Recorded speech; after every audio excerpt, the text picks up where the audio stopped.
गांव के एक छोटे से कस्बे में आरव और सिया बचपन के दोस्त थे। दोनों एक दूसरे के बिना अधूरे थे। स्कूल से लेकर खेल के मैदान तक हर जगह साथ।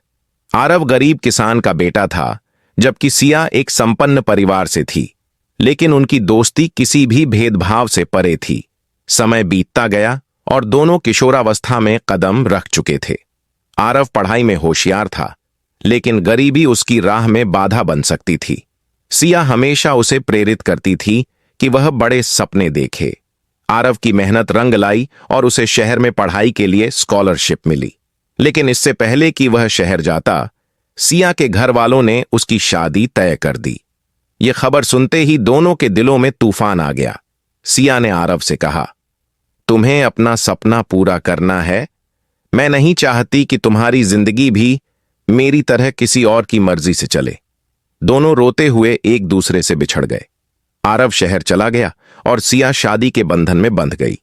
आरव ने शहर में कड़ी मेहनत की और एक सफल बिजनेसमैन बन गया, लेकिन सिया की यादें हमेशा उसके दिल में थीं। उधर सिया का वैवाहिक जीवन खुशहाल नहीं था। उसका पति रूखा और सख्त था। उसके सपने दम तोड़ रहे थे, लेकिन उसने हालात से लड़ने की ठानी। उसने अपनी पढ़ाई जारी रखी और खुद को आत्मनिर्भर बनाया। 10 साल बाद एक साहित्यिक सेमिनार में आरव और सिया अचानक मिले। दोनों की आंखें छलक उठीं। वे घंटों तक अपनी जिंदगियों की बातें करते रहे। सिया अब एक सफल लेखिका थी, लेकिन उसने अपने पति से तलाक ले लिया था। आरव अब भी अकेला था। उन्होंने महसूस किया कि सालों की दूरियों के बाद भी उनके दिल एक दूसरे के लिए धड़कते हैं। इस बार उन्होंने किस्मत के भरोसे कुछ नहीं छोड़ा।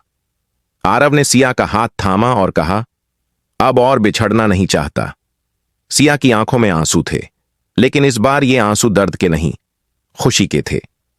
उन्होंने साथ में एक नई जिंदगी की शुरुआत की, जहां न कोई मजबूरी थी न कोई जुदाई।